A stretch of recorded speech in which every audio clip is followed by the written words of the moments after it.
और चलिए बड़ी खबर आपको बताते हैं। राष्ट्रपति डोनाल्ड ट्रंप की ईरान को खुली धमकी। राष्ट्रपति डोनाल्ड ट्रंप ने ईरान को खुली धमकी दी है, एक रात में ईरान को बर्बाद कर देंगे। ये ट्रंप की तरफ से कहा गया है। वो रात कल भी हो सकती है। ये भी डोनाल्ड ट्रंप ने एक सस्पेंस यहां पर क्रिएट कर दिया है कि बर्बाद कर देंगे ईरान को, एक ही रात में इतनी क्षमता है हमारे पास, और वो रात कल भी हो सकती है। ईरान में सफलतापूर्वक रेस्क्यू किया, इस बात का भी हवाला दिया राष्ट्रपति डोनाल्ड ट्रंप ने, अपनी बात को और ज्यादा मजबूती देते हुए, बल देते हुए, बताते हुए कि एक रात में कैसे वो ईरान का सफाया कर सकते हैं। अगर ईरान में घुसकर एक रेस्क्यू ऑपरेशन कर सकते हैं तो कैसे ईरान को नेस्तनाबूद कर सकते हैं। हम दुश्मन के इलाके में अंदर तक घुसे, रेस्क्यू ऑपरेशन में 155 विमान भेजे गए थे। हमारा फैसला खतरों से भरा था। हमारी सेना जैसी किसी देश की सेना नहीं है, ये डोनाल्ड ट्रंप की तरफ से कहा गया। कहा कि एक रात में ईरान को बर्बाद कर देंगे।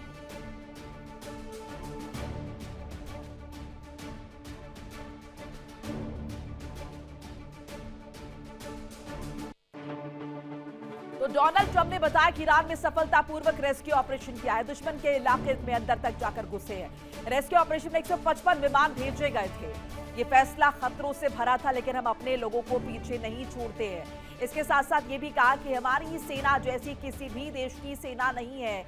एक साथ किस तरीके से इस रेस्क्यू ऑपरेशन को अंजाम दिया गया, बहुत विधिवत तरीके से, बहुत डिटेल में इस बात का जिक्र किया डोनाल्ड ट्रंप ने, और कहीं ना कहीं ये बताने की कोशिश की गई कि अगर उस देश में घुस सकते हैं और अगर वहां से हम रेस्क्यू ऑपरेशन को पूरा कर सकते हैं तो कुछ भी कर सकते हैं। मेरे साथ कुछ खास मेहमान जुड़ रहे हैं, एक करके तारुफ करा देती हूँ। मेरे साथ group captain U K Devnath retired रक्षा विशेषज्ञ हैं, और group captain Ashish Sahay retired रक्षा विशेषज्ञ। आप दोनों का बहुत बहुत स्वागत है। Good morning to both of you. साइसा, पहले आपके पास आ रही हूँ। ये जिक्र करना डोनाल्ड ट्रंप का, धमकी देना पहले तो कि एक रात में तबाह कर सकते हैं, और कहा कि रात कभी भी हो सकती है। अब इसके क्या मायने निकाले, क्या कुछ बहुत बड़ा डोनाल्ड ट्रंप करने वाले हैं?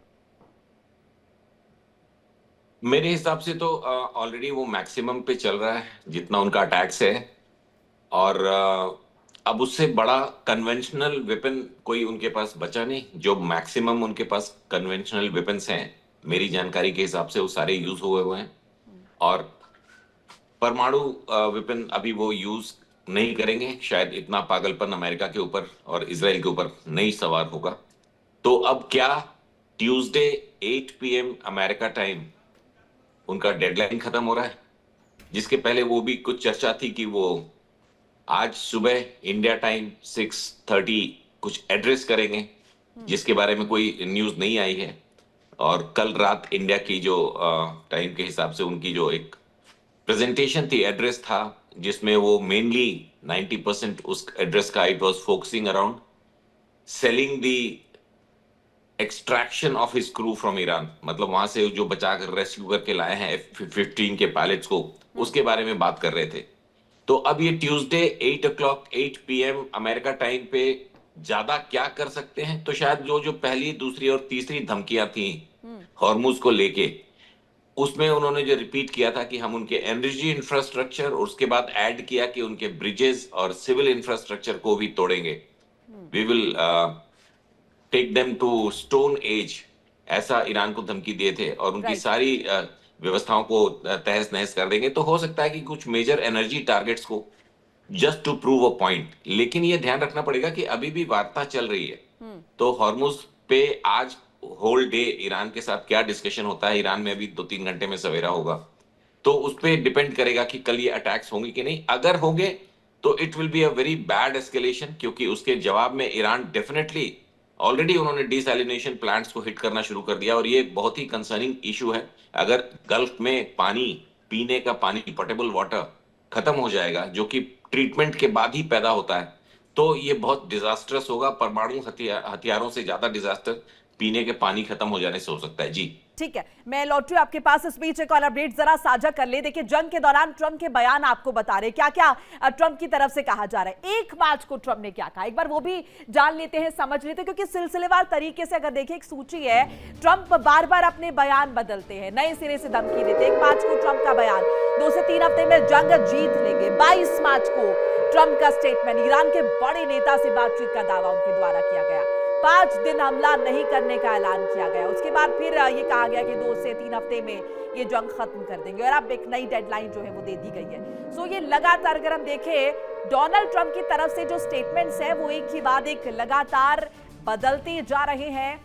बार बार अगर देखें डोनाल्ड ट्रंप जिस तरीके के स्टेटमेंट दे रहे हैं, अब वो साइकोलॉजिकल प्रेशर बनाने की कोशिश है ईरान पर या फिर वर्ल्ड वाइड ये बताने की कोशिश है कि कितना केपेबल यहां पर अगर हम देखें वो अमेरिका नजर आता है। देवनाथ जी, आपका रिएक्शन, ये जिस डेडलाइन की बात रिसेंट में डोनाल्ड ट्रंप की तरफ से की गई है कि ये कयामत की रात होगी, अब वाकई में आपको लग रहा है कि अब कयामत के लिए कुछ बाकी है? क्योंकि ईरान के जिस तरह के स्टेटमेंट्स आ रहे हैं बहुत सदे हुए हैं, ऐसा लग नहीं रहा कि ईरान बहुत ज्यादा विचलित है ट्रंप की इन धमकियों से। जी हाँ, अब 38 दिन के युद्ध के बाद ईरान मानसिक रूप से तैयार है कि और अमेरिका और इजराइल क्या कर लेंगे। 5-10 पुलों को और ध्वस्त कर लेंगे, ठीक है। 2, 4, 6, 8 nuclear power plant, thermal power plant या गैस बेस्ड बिजली के संयंत्रों को नष्ट कर देंगे, ठीक है। तो उनका अब अप्रोच ये हो गया है ईरान का कि इससे ज्यादा क्या कर लेंगे। डोनाल्ड ट्रंप का अप्रोच भी कोई खास एनकरेजिंग नहीं है। उनका एक ही अप्रोच है कि हमारी बात सुनो वरना बॉम्बिंग, बात करो वरना बॉम्बिंग, सुधर जाओ वरना बॉम्बिंग। अब एक चीज जो बार बार दोहरा रहे हैं, स्ट्रेट ऑफ हार्मुज खोल दो वरना बॉम्बिंग। स्ट्रेट ऑफ हार्मुज तो खुला ही था 28 फरवरी तक। ये तो डोनाल्ड ट्रंप ने और नेतन्याहू ने बॉम्बिंग करके ईरान को मजबूर किया स्ट्रेट ऑफ हार्मुज बंद करने के लिए। तो अब सवाल उठता है कि ईरान भविष्य में क्या करेगा। ईरान का पाथ बहुत क्लियर है। उसने कहा है, एक, बातचीत करने के लिए तैयार हैं, लेकिन शर्त यह है कि पहले बमबारी बंद करो, जो कि बहुत रीजनेबल रिक्वेस्ट है। रिक्वेस्ट ही है ईरान की तरफ से, एक तरह से कहे जाए तो। देखिए 1965 की लड़ाई हुई, भारत पाकिस्तान, हमने पहले लड़ाई बंद की, फिर ताशकंद में बात हुई। 1971 की माहौल को याद कीजिए, पहले लड़ाई बंद की, फिर शिमला में बातचीत हुई। तो जिस भी समय दो देश आपस में लड़ते हैं, आमतौर पर पहले युद्ध बंद होना चाहिए। युद्ध बंद कौन करेगा, ये बहुत बड़ा सवाल है। अब ईरान इस पूरे खेल में, देवनाथ जी, उसमें भी तो शर्तें रखी हुई है ना। युद्ध ऐसे बंद करने की बात भी कहा हो रही है, यहाँ पे तो शर्तें हैं ना भाई। ईरान कह रहा है कॉम्पेंसेशन भी दो, इतना नुकसान आपने कर दिया है, इसका जाना कौन देगा? हाँ, आपने एकदम सही बोला। ईरान ने काफी सारी शर्तें रखी हैं। देखिए, हर्जाना दो ये शर्त है, छोटी शर्त है, बड़ी बात है, वो तो डिस्कस करना पड़ेगा। हर्जाना अभी दे दो, आज ही दे दो, इसी हफ्ते दे दो, लड़ाई बंद करने के पहले हर्जाना दे दो, ऐसी तो कोई बात नहीं है। हर्जाना ईरान के 5 या 6 शर्तों में से एक है। राइट। ईरान की पहली शर्त जो है, जो आज ही करनी है, इसी घंटे होनी चाहिए, इसी हफ्ते होनी चाहिए, कि जंग बंदी पहले करो। देखिए, ईरान एक बहुत वो आश्वासन भी तो ईरान चाह रहा है कि कम से कम वो नजर भी तो आए, वो आश्वस्त भी तो हो, क्योंकि अभी तो उसे अमेरिका पर यकीन भी नहीं है। और उसे क्या, मुझे लगता है हम में से किसी पर, हम में से कोई भी अगर देखे डोनाल्ड ट्रंप के जिस तरह के स्टेटमेंट है, समझ नहीं आ रहा कि किस पर यकीन करना है और किस पर नहीं। मैं आप लोगों के पास लौट रही हूं, मेरे साथ विकास अब्रोल भी मेरे सहयोगी जुड़ चुके हैं। एक बार लौट रही हूं, राष्ट्रपति डोनाल्ड ट्रंप की तरफ से एक और स्टेटमेंट आए, वो जरा बताते चले। दुश्मन पहले जितना मजबूत नहीं है, ट्रंप ने कहा है। यूएस सेना दुनिया की सबसे ताकतवर सेना है, हमारे योद्धा धरती के सबसे महान योद्धा है। ईरान जैसे शत्रुतापूर्ण इलाके में हमने रेस्क्यू को अंजाम दिया है। ईरान से अपने दोनों पायलट हमने सुरक्षित निकाले और इतिहास का सबसे बड़ा रेस्क्यू अभियान जो है वो चलाया है। यानी कि अपनी सेना की तारीफ की है और साथ साथ ये भी कहा है ईरान के विषय में कि ईरान न पहले जितना मजबूत दुश्मन नहीं बचा है। यूएस सेना दुनिया की सबसे ताकतवर सेना है, हमारे योद्धा धरती के सबसे महान योद्धा है। और ईरान जैसे शत्रुतापूर्ण इलाके में रेस्क्यू कर पाना ये आसान काम नहीं है, लेकिन इसे अमेरिका ने करके दिखाया। ईरान से अपने दोनों पायलट हमने सुरक्षित निकाले, इतिहास का सबसे बड़ा रेस्क्यू अभियान चलाया। विकास का एक बार रुख कर लेते हैं। विकास, और कहीं ना कहीं अगर हम देखें इस संबोधन के जरिए ये कोशिश की है ट्रंप ने बताने की कि कितना केपेबल अमेरिका है। अगर वो दुश्मन देश में अंदर घुस के रेस्क्यू ऑपरेशन कर सकता है तो आप समझिए कि वो क्या क्या कर सकता है, उसकी कैपेसिटी कितने बड़े लेवल पर है।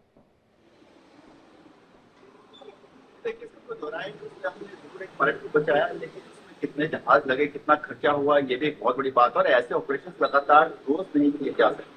हालांकि वो भी जानता था अगर एक पायलट ईरान के हाथ में आ जाता तो कहीं ना कहीं उसको एक बैक फुट पे जाना पड़ता, उसको अमेरिका को झुकना पड़ता। इसीलिए उसने अपना सारे साम दाम दंड भेद सब लगा दी, कामयाब नहीं रहा।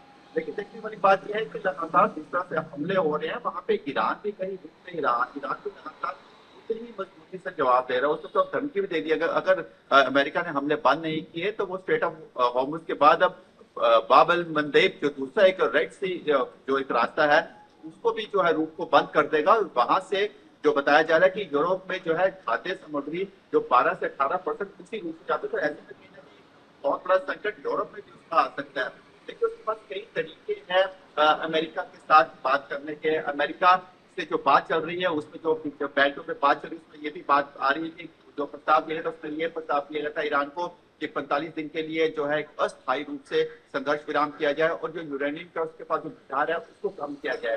हालांकि जब ईरान ने बोला कि युद्ध विराम है ये परमानेंट किया जाए, अस्थायी नहीं चलेगा, इसको लेकर दोनों पे पॉइंट पे जो है एक डिफरेंस आया। इसी लेके ये तक मैं लौट रही हूं विकास आपके पास। इस बीच लगातार हम देखिए अपडेट्स जो है वो दर्शकों के साथ साझा कर रहे हैं। इस बीच देखिए ईरान से पायलट के रेस्क्यू पर ट्रंप ने एक और स्टेटमेंट दिया है। ईरान से पायलट के रेस्क्यू पर ट्रंप का स्टेटमेंट जो है वो आया है और इन सब के बीच देखिए प्लान बी को ट्रंप का अगर हम देखिए बड़ा बयान, प्लान बी के बारे में बात हो रही है।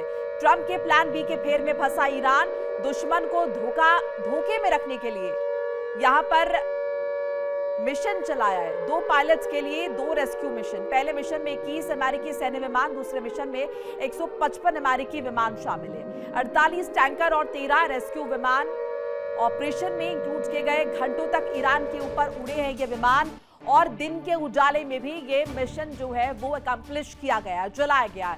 ये तमाम बातें जो है वो डिटेल में ट्रंप द्वारा बताई गई।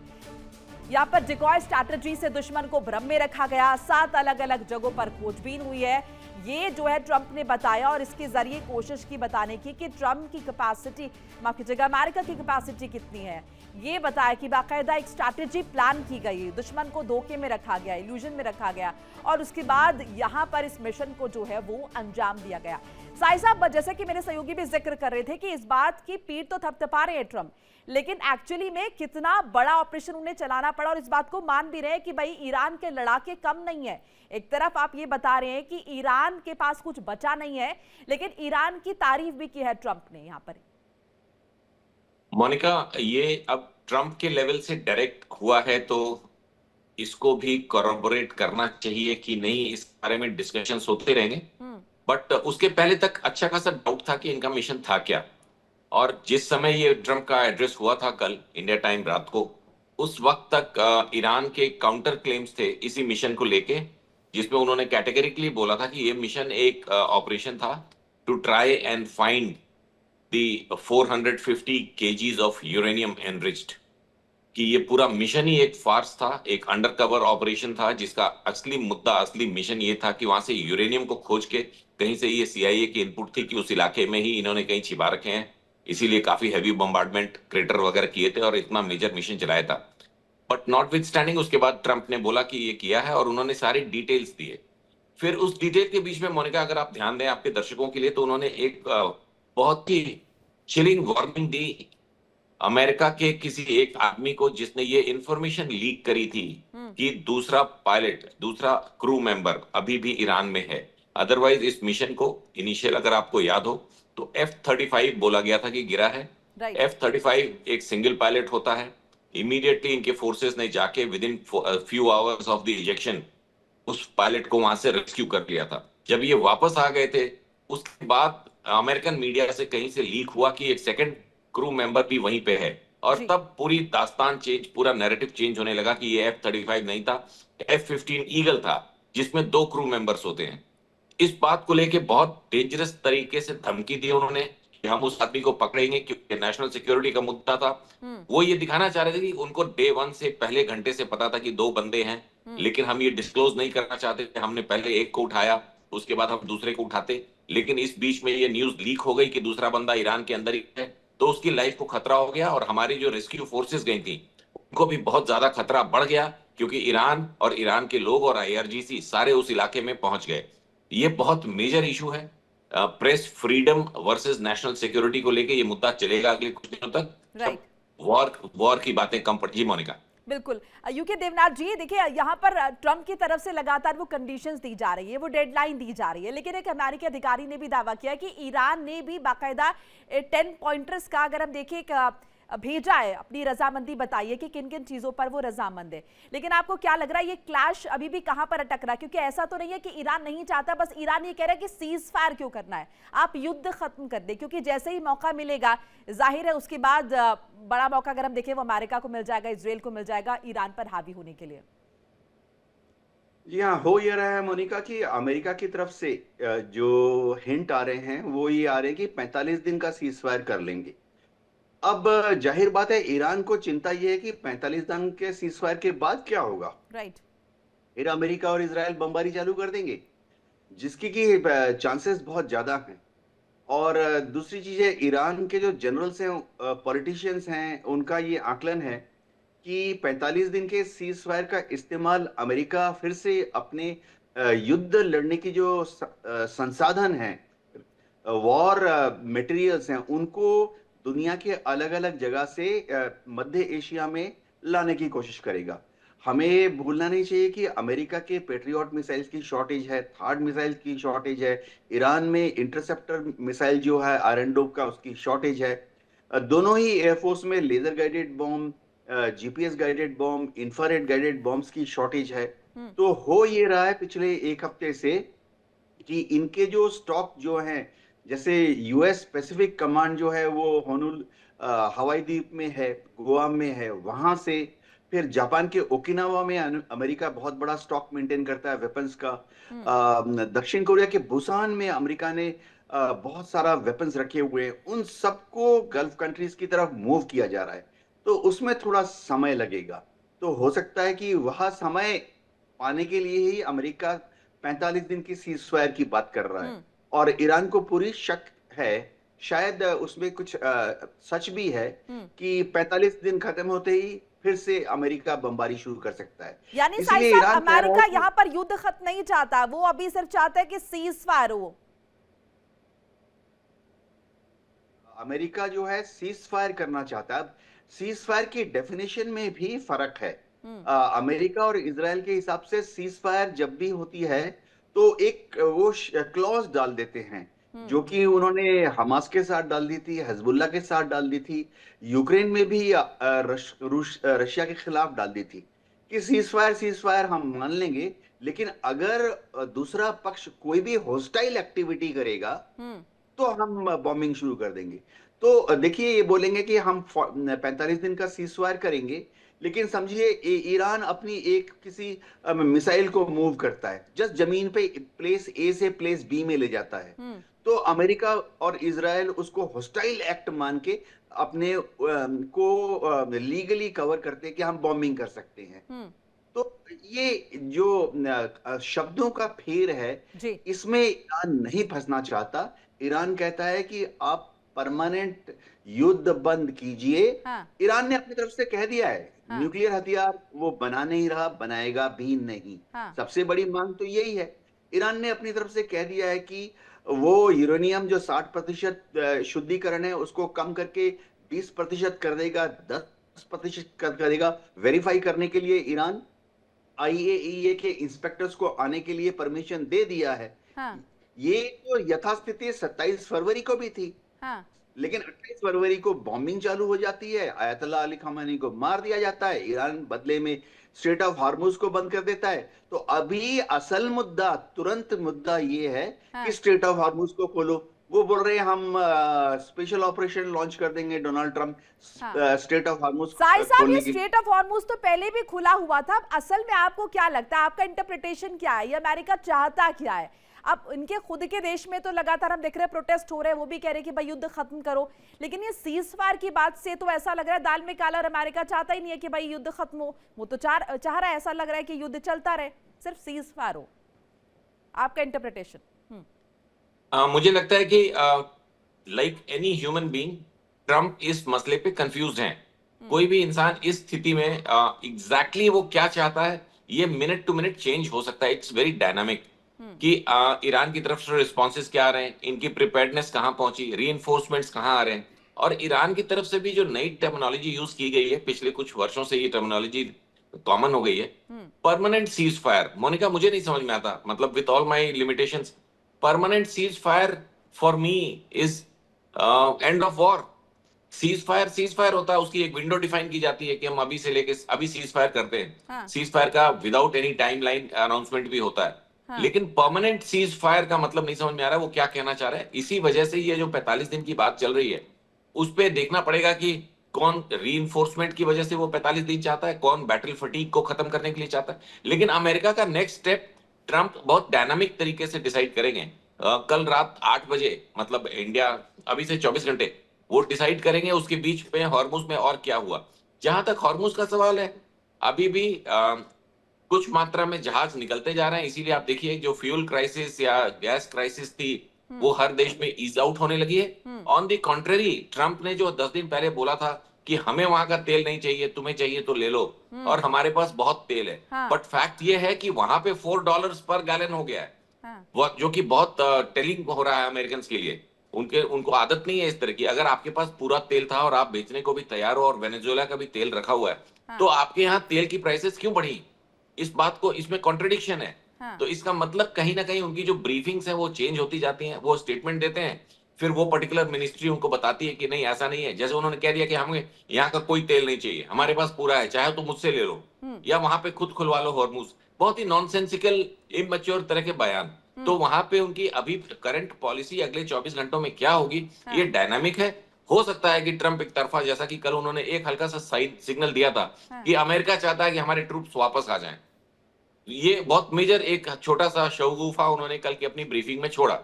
तो we should be ready. It can be a ceasefire, it can be withdrawal of some troops from Gulf back to America while maintaining other bases, और कुछ को छोड़ के जाएं, या इट कैन एक्चुअली बी कि अगले 24 घंटे के बाद वो बहुत हेवी बम्बार्डमेंट करें ईरान तेहरान के वाटर प्लांट्स पे, पाइपलाइंस पे और एनर्जी इंफ्रास्ट्रक्चर पे, इंक्लूडिंग बुशहर। जी मोनिका।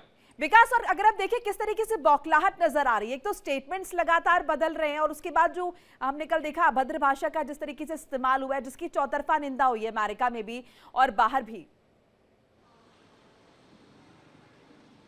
देखिए, कई बार ऐसा लगता है कि ट्रंप को खुद भी नहीं पता कि वो बोल क्या रहे हैं, बोलना क्या चाहते हैं। उनकी हर बात में कॉन्ट्रडिक्शन है, जिस तरह भी हमारे गेस्ट भी बता रहे हैं। वो खुद ही अपने जो डिसीजन लगातार चेंज करते जा रहे हैं। ऐसे में कहीं ना कहीं वहां के लोगों के लिए भी दिक्कतें सामने आ रही है। ट्रंप को भी जो है कहीं ना कहीं एक आउटलाइन फेस करना पड़ रहा है अपने लगातार। वो अपने कई बड़े बड़े अफसरों को भी जो है वो फायर कर चुके हैं। तो कहीं ना कहीं ऐसे लग रहा है कि विरोधाभास जो है अमेरिका में भी शुरू हो चुका है, और उसका असर जो है, देखिए अमेरिका ने अपना दबदबा बना रखा था पूरी दुनिया में, और उसको साबित करने के लिए एक बार फिर से मुझे लगता है कि उसको साबित करने के लिए उसने ईरान को कहीं ना कहीं आड़े हाथों लिया, लेकिन वो बैकफायर कर गया। जिस तरह से ईरान ने वापस रिटेलिएशन किया, वो बैकफायर कर गया। जैसा अभी नजर आ रहा है वो डेंट लगा है। आप तीनों मेरे साथ बने रहिए, एक छोटा सा ब्रेक मुझे लेना होगा, हम फौरन हाजिर हो रहे हैं, आप लोग कहीं मत जाइएगा। इंडिया डेली आपके स्मार्ट टीवी पर भी मौजूद है। देखिए इंडिया डेली 24/7 अब आपके स्मार्ट टीवी पर। इंडिया डेली मौजूद है सभी डिजिटल प्लेटफॉर्म पर लाइव और लगातार। इंडिया डेली 24/7 हर दिन राष्ट्र को समर्पित।